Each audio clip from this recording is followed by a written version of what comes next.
Hello, YouTubers, and welcome to Level-Headed News. This is your host, Brenda. I have 10 articles in this episode for you. All the URLs are in the description of the video.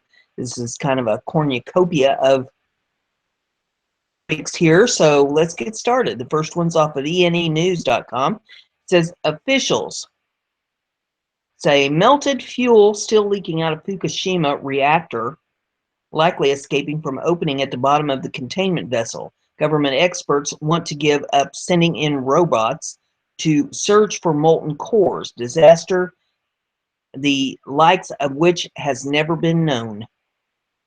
And this is one of those articles where it kind of goes in reverse order, so I'm going to start at the bottom and read up. Asia Times reports on March the 10th of 2017, the robots are part of an unprecedented task challenging engineers to come up with technology that doesn't exist to deal with a nuclear disaster, the likes of which has never been known.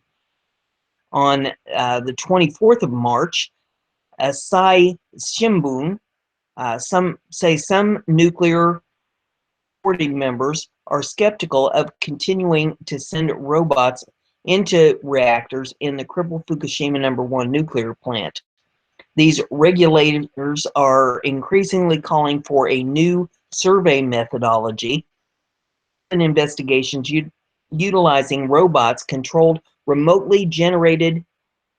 Few findings and were quickly terminated. The lower part of the reactor's containment vessel is submerged in water where deposits of fuel debris are believed to reside below the surface after melting through. TEPCO and the government have yet to collect information on the location, amount, and condition of the melted fuel. The surveys centering around the robots so far have failed to produce meaningful results. And then on March the 28th, Min Chi reports TEPCO failed to locate melted nuclear fuel inside the No. 1 reactor at the disaster-stricken Fukushima No. 1 nuclear power plant. The latest survey on the No. 1 reactor also failed to obtain data necessary to extract melted fuel, such as where the fuel is located. Therefore, the utility is compelled to consider fetching the melted fuel in the absence of sufficient data. The robot explored an area around the opening for workers at the bottom of the contained vessel. This believed that most of the melted fuel at the No. 1 reactor has spread across the containment or contaminated water accumulating at the bottom of its container vessel. TEPCO believes that the melted fuel is likely leaking from the opening. And there is a picture here, or a drawing here in this, showing what they're exactly talking about if you're interested in viewing that. And it says that in this, you can also see nuclear investigator worrying over an underground explosion at Fukushima. New data shows molten fuel is dropping lower each day, melting deeper into the ground below the plant. And that's a link to take you to that article if you want to read that. And there is a list of other related posts having to do with this if you would those. Then the next article that I have for you on another topic is off of .com, and it says ad policy to better reflect advertiser brands. And I have a couple other articles kind of related to this, so bear with me here. It says, after facing months of backlash for funding extremists through advertising, Google announced a public apology along with steps the company is taking to help advertisers avoid objectionable content and provide more advertiser control over where ads appear. We know that advertisers don't want their ads next to content that doesn't align with their values, said Google's chief business officer, Philip Schindler, in a blog post. So starting today, we're taking a tougher stance on hateful, offensive, and derogatory content. This includes removing ads more effectively from content that is attacking or harassing people based on their race, religion, gender, or race. Google will implement a new ad policy with tools for advertisers to further control their brand, such as changing the default for brands to exclude objectionable content. The company said it will fine-tune the controls for advertisers to exclude specific sites of their choosing. They also said transparency and visibility to advertisers is paramount, and in tandem with new hires specifically to monitor ads and the ad policy. Google believes these safeguards respect advertiser values and renew its commitment to brand safety. The public apology comes after months of advertisers boycotting and retracting YouTube ads in fear of their content being viewed next to extremist or terrorist content. Wagdi Gohim's YouTube channel, for example, featured advertisements from BBC, Boots, and Channel 4. Gohim, an Qari Salafi Muslim preacher, is banned from the UK for provoking and vocally supporting terrorist acts to his 207,000 subscribers. His channel has 31 million views. Since the story broke in February, over 300 American and UK companies have pulled their ads on YouTube since the story broke in February, according to The Guardian. Extremists and hate preachers may have made approximately $318,000 from ads placed alongside YouTube videos. Andrew Orliski, staff writer for the UK publication The Register, said in an interview with Mediafile that he believes Google wouldn't implement a new strategy or policies unless it's threatened with criminal penalties. Because Google enjoys such strong position in the digital advertising market, any change will only come about from a prolonged boycott by advertisers, Orliski said. Google has made an approximately $149,000 cut from advertisers against objectionable content, according to The Guardian. The company uses programmatic advertising to digitally sell and book ad content for YouTube and its other websites. The Guardian explains the process as being similar to eBay, where publishers have ad inventory available through auction exchanges and brand use ad agencies to bid for slots. The advertiser can buy the type of audience they want to reach, but does not know what that audience is viewing or where it will be viewed. This can lead and has led to ads being placed next to inappropriate content that it is causing controversy. Advertisers that have boycotted so far include AT&T, Johnson & Johnson, Verizon Wireless, uh, Honda, Volkswagen, and many more international companies. AT&T, the fourth largest advertiser in the U.S., invests heavily on Google's videos and display advertising network and spend a total of $941.96 million in advertising last year, according to Bloomberg. Their boycott has serious implications for Google advertising future. As YouTube rapidly is growing, this ad controversy could cause monetary loss for Google. Google generated $4.4 billion in the fourth quarter revenues, and Bloomberg estimates YouTube as a large contributor to that, with billions of dollars made each year from advertising alone. Orlowski said advertisers are driving the outrage against Google's ad policy, and even though YouTube have come under fire for their ad policy before, the boycott of over 300 companies has pushed the issue to the forefront. Google made programmatic advertising more popular, giving digital advertising a more open market to flourish. Orlowski, however, said that this model has caused issues before, and that Google's current ad crisis is just a larger scale of the problem existed. Brands and agencies have been critical of the returns on digital advertising given the high rate of fraud and the lack of transparency on ad viewability and where the advertisings go. Notably, Martin Sorrell, WPP, has threatened a return to traditional media, Orlinsky said.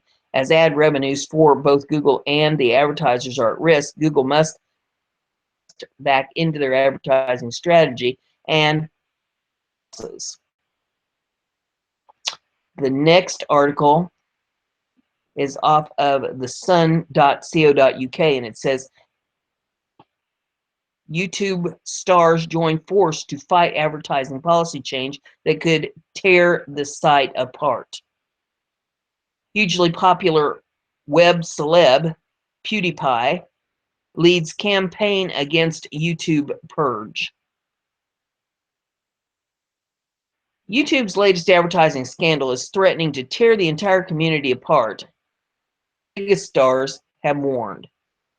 High-profile YouTubers, including PewDiePie, Drama Alert, and hundreds of other popular vloggers, have come together to raise concerns about the future of the video site. Came under fire after advertisers learned their products were being flogged on racist, extremist, and violent video clips. As a result, several big companies pulled their branding from its videos and forced YouTube to rethink its entire advertising structure, including how content creators are paid. But several YouTubers have revealed that their videos are no longer earning good money. Possible for them to justify spending the many hours it takes to create the videos the site relies on. The problems began after Wall Street Journal published an investigation which found Coca-Cola and Amazon adverts on 5 videos in which narrators expressed racist opinions. It prompted Alphabet, which owns both Google and YouTube, to change the way it places adverts.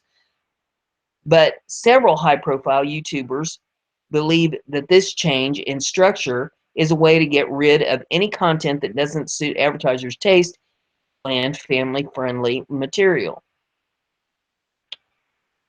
And there's some tweets about it here, if you would care to look at those. And then the article goes on. It says, they also warned that rewarding obedient YouTubers with advertising revenue and eliminating those that didn't conform to the family-friendly brand could be a step in the direction of censorship.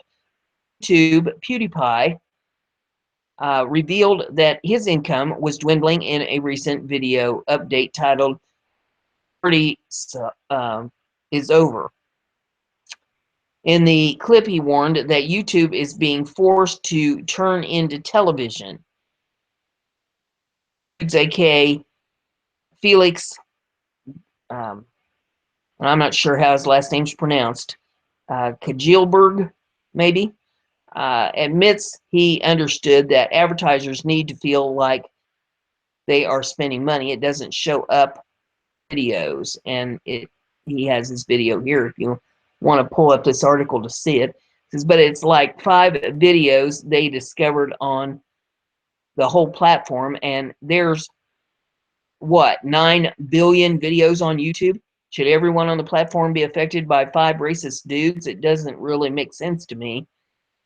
Popular UFO hunting channel Secure Team 10 yesterday warned that YouTube was purging any channel that doesn't toe the company line and doesn't post videos of cute kittens or pranks or toy reviews.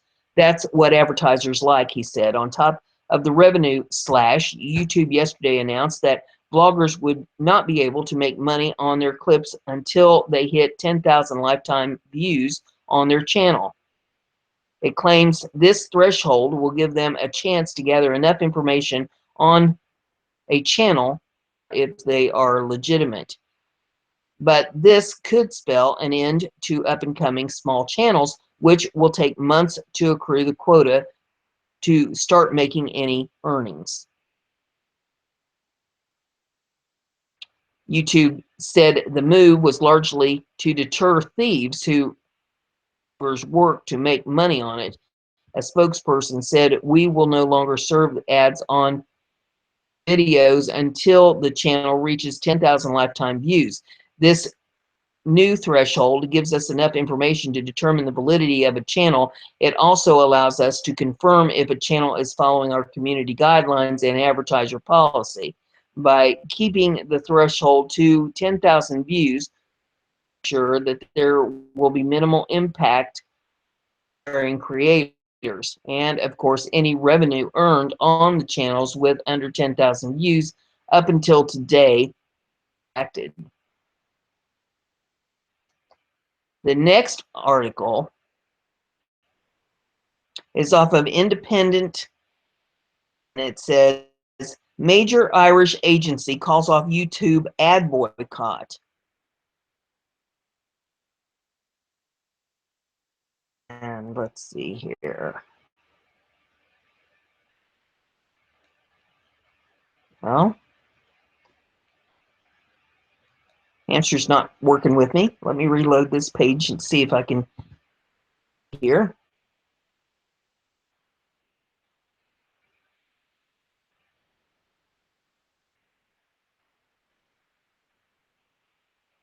Poor little hamster. I worked him hard today. Me, it's not even daylight yet. We'll try this again.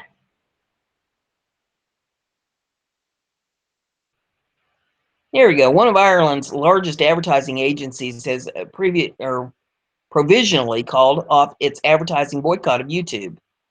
Core Media, which has clients that include Heineken, AIB, and National Lottery, says it has decided, whoops, and then it goes berserk here on me. And that, ooh, silly thing.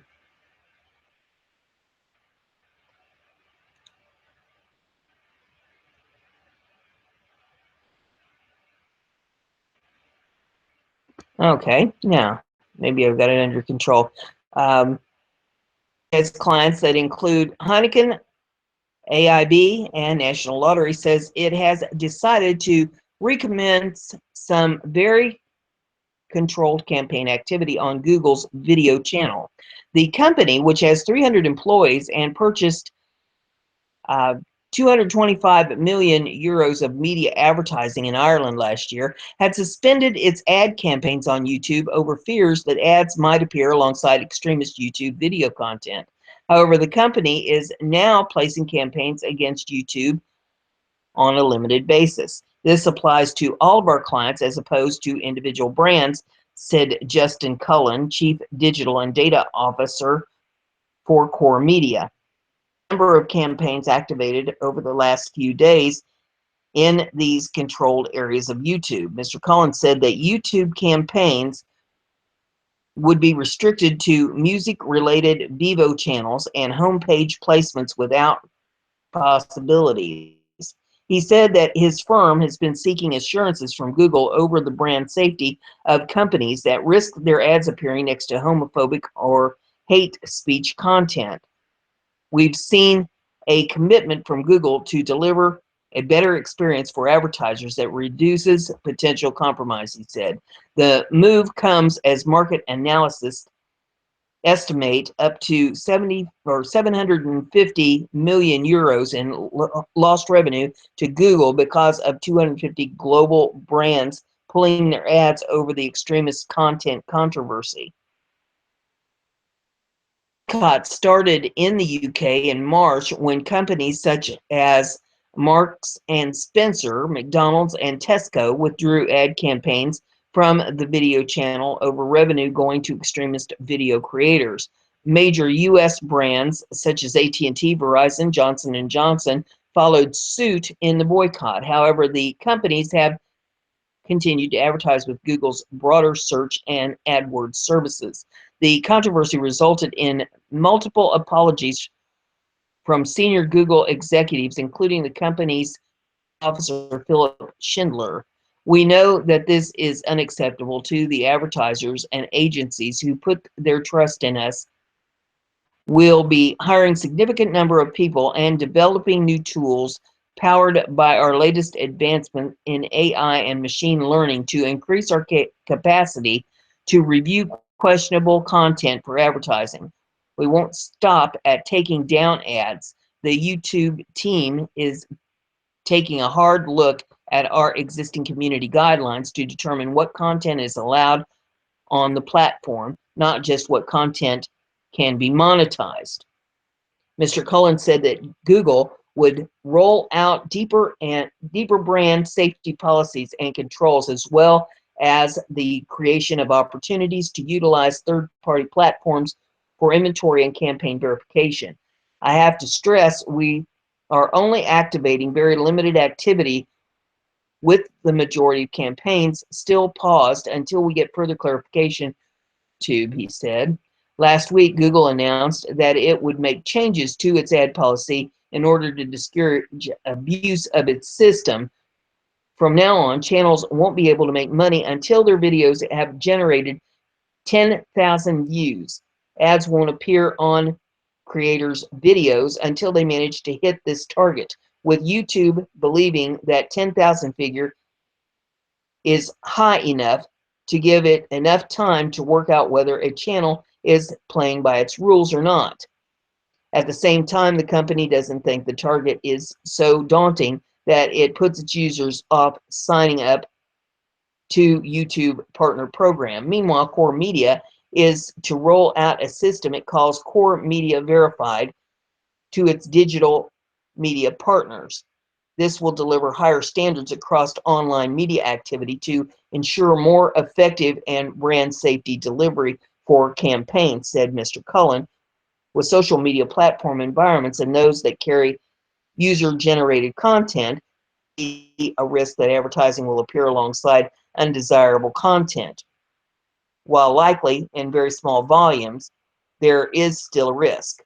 This risk is something each brand must consider as they weigh trade-offs for leveraging the mass reach and tremendous targeting capabilities of social platforms such as YouTube, Facebook, Snapchat, Twitter, and the like.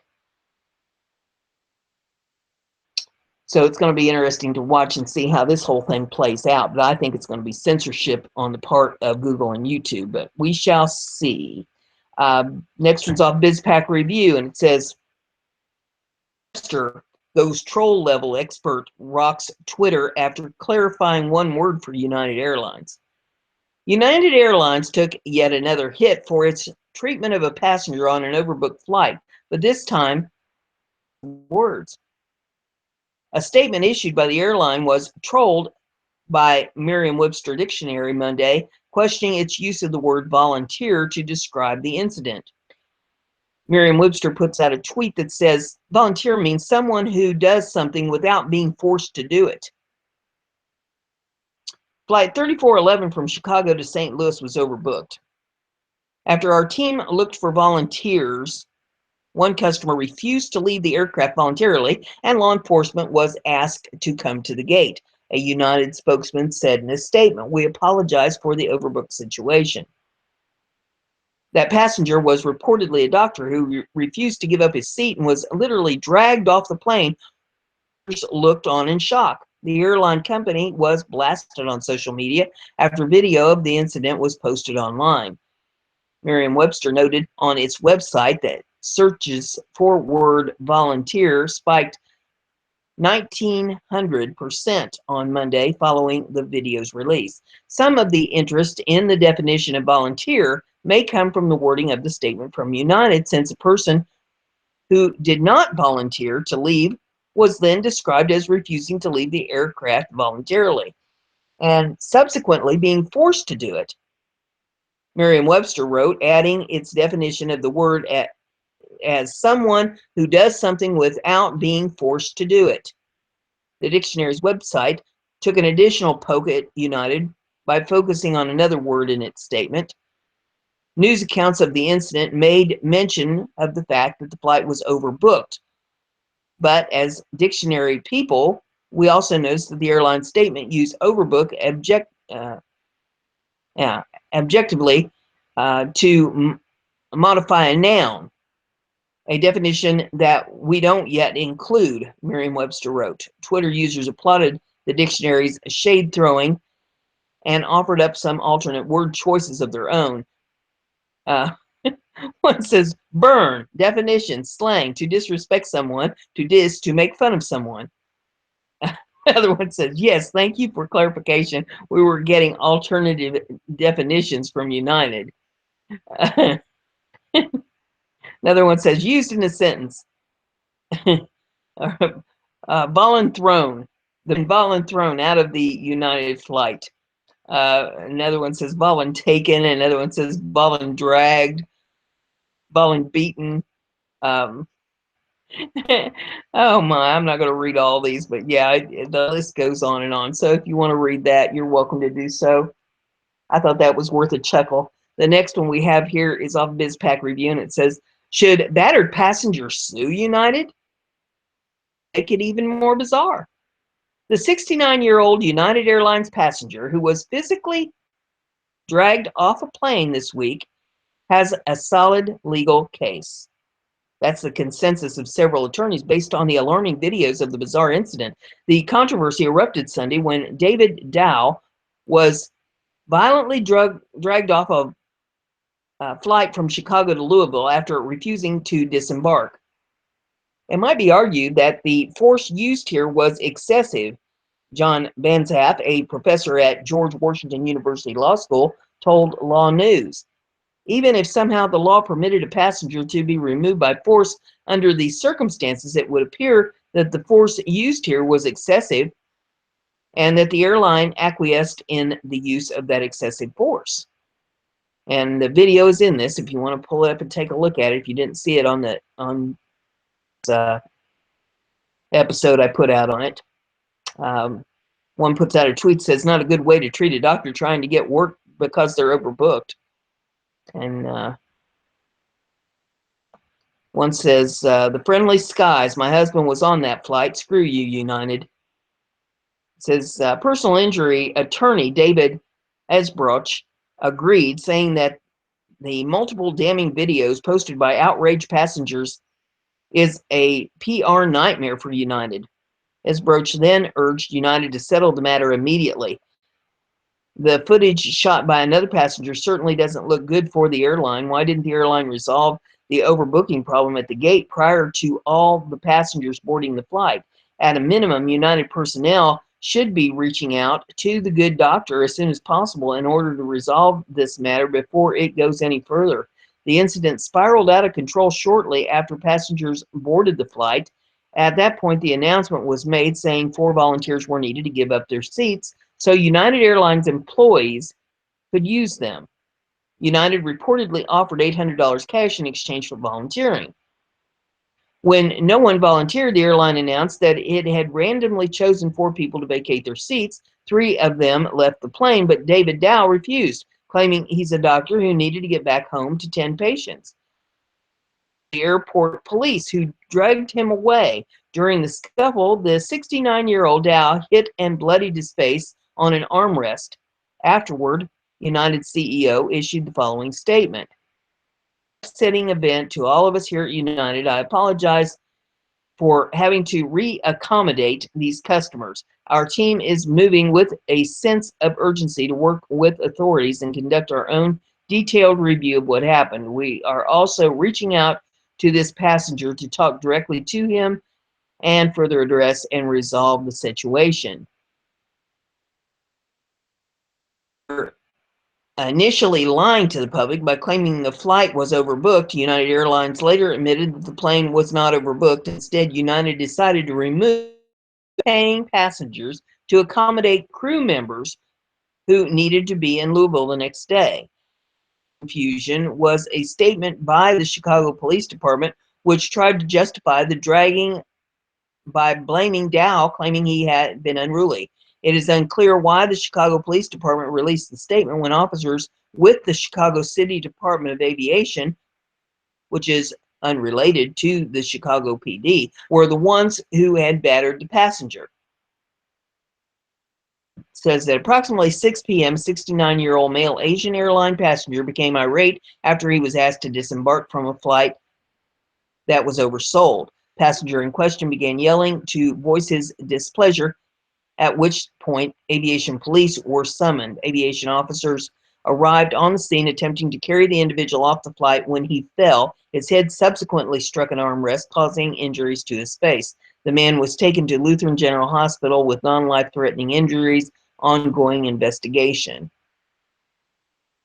That's attached to a tweet that was put out. It says Chicago PD statement on the United passenger is a model of why so many people don't trust police statements. A representative with the Chicago Department of Aviation said the officer who dragged David Dow was placed on leave. U.S. Department of Transportation is now investigating the matter.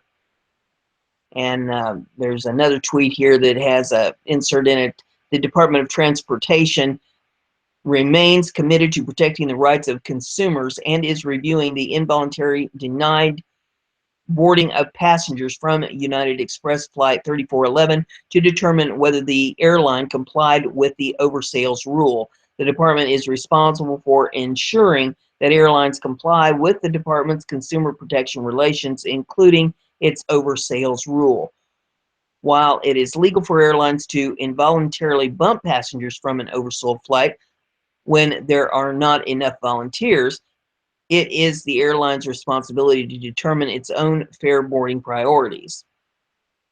And he writes, U.S. Department of Transportation looking into the United incident as well.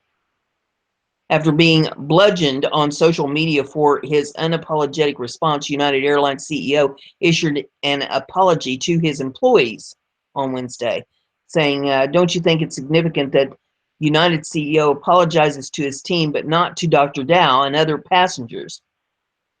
Meanwhile, Twitter reacted to the incident with its usual snarky humor and tweets out, United Airlines is pleased to announce new seating on all domestic flights. In addition to United First and Economy Plus, we introduced the Fight Club. And one's got a picture here where he's wrapped in bubble wrap like the Michelin Man. It says, getting ready to fly United. One says, volunteer or we'll make you volunteer. And there's a whole bunch of those if you want to pull them up and read those for yourself. The next one here is off of Liberty Headlines, and it says, federal judge finds Texas voter ID law discriminates against minorities. This came from Daily Caller News Foundation. It says a judge ruled Monday for the second time that Texas purposely passed voter ID laws to discriminate against minorities. The U.S. District Judge Nelva Gonzalez Ramos violated Section 2 of the Voting Rights Act by passing Senate Bill 14, the voter ID law, reports the New York Times. Ramos wrote in the 10-page ruling that Texas has not met its burden in showing that their strict photo ID laws did not disproportionately discriminate against blacks and Latinos. This is the second time Ramos has ruled on the Texas voter ID law. She found the state guilty of discriminating in 2014, but the state appealed for further review. The United States Court of Appeals for the Fifth Circuit sent the case back to Ramos to review last July. The court said Ramos' conclusions were infirm and argued that she based her decision too heavily on the state's past discrimination. Ramos reached the same ruling she made in 2014. She based it on Texas' alleged history of discrimination. Republicans attempt to speed the bill through the legislature and the law's unduly strict terms. The court holds that the evidence found did not tip the scales, Ramos said. She argued those suing the state had better evidence that established a discriminatory purpose was at least one of the substantial or motivating factors behind passage of SB 14. The ruling could force Texas election procedures to fall under federal oversight again. Mark Rylander, the spokesman for the Texas Attorney General Ken Paxton, said the office would be seeking another view of the ruling. We're disappointed and will seek review of this ruling at the appropriate time, Rylander said in a statement. The groups who sued the law celebrating the ruling What if, or try that again, what the courts have found and what the evidence compelled was the belief that it wasn't a solution in search of the problem. Chad Dunn, an attorney for the plaintiffs, explained to KUT it was a solution in pursuit of a political and discriminatory end. The next article is off of Liberty Headlines. It says, hypocritical NCAA gets bad report card on hiring African Americans and women. This came from Breitbart originally. It says, the National Collegiate Athletic Association gets poor grades when it comes to racial and gender hiring practices in college sports, according to recent reports. The Institute for Diversity and Ethics issued its annual report card to the NCAA, grading the organization a C+ for racial hiring and a C for gender hiring. Last month, the nationwide organization that governs college sports made a huge spectacle of how concerned they are of protecting individual rights by pulling the March Madness tournament from North Carolina because of the Tar Heel State bathroom privacy law, HB2. Now it turns out that the NCAA falls way short of practicing what they preach. The new study reveals that college sports has severe challenges in hiring minorities and women and showed decreases from last year in both gender and racial hiring. Of all the categories studied by the Institute, only college sports received less than a B for racial hiring. For the 2016 season, 86.1% of Division I, 88.1% of Division II, and 91.7% of Division III men's coaches were white.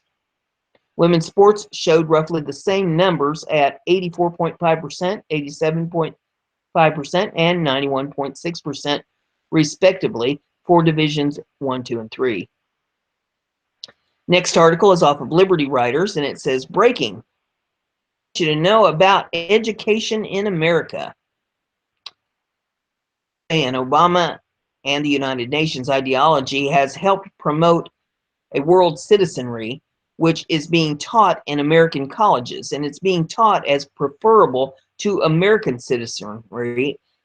This according to higher education expert Peter Wood, president of the National Association of Scholars. Mr. Wood is recommending that President Trump establish a Blue Ribbon Commission on American exceptionalism to help counter the 4 years of liberal indoctrination American students are subjected to in college. We think this is something President Trump's Secretary of Education, Betsy DeVos, could get behind. Patriots, our college students, aren't being taught pride in their country or our respect for individual liberty, rule of law, opportunity, and civil order, all of which our founding fathers loved. Most of all, or try this again, most, if not all, of American media went to college. See the connection? And according to Mr. Wood, we now have an educated public in this country that is now mal-educated. Mal meaning bad education. Of course, we aren't saying not to send your kids to college. Education is important. We all know that. Under the Trump administration, Congress is beginning to reconsider the reauthorization of the Higher Education Act of 1965. Wood's Freedom to Learn amendments to the HEA are being considered by Congress. These amendments promote intellectual freedom and tolerance as opposed to the force feeding of liberal propaganda and orthodoxy. The next article that I have for you is off of Rick Wells US, and it says, cook your slugs and snails, wash your veggies, brain parasite infestation spikes. An extremely painful and potentially fatal disease is experiencing in a spike in cases, particularly in Hawaii. The condition, rat lungworm, is spread by slugs or snails which have ingested rat feces that contains the parasite larvae. If humans subsequently eat the diseased slug or snail without it being sufficiently cooked, the parasite can then be vegetables. Uh, it can also be picked up in vegetables that the slug or snail has crawled upon, which were not properly washed, primarily leafy vegetables like lettuce. Hawaii State epidemiologist Dr. Sarah Parker is unable to give a specific number on the rise in cases until the Department of Health completes its investigation, she said. It averages probably at max maybe 10 cases per year, sometimes a little more, sometimes a little less. The majority of the cases that we do hear about tend to be on the Big Island. Every so often, we might hear of a case and confirm a case on one of the other islands.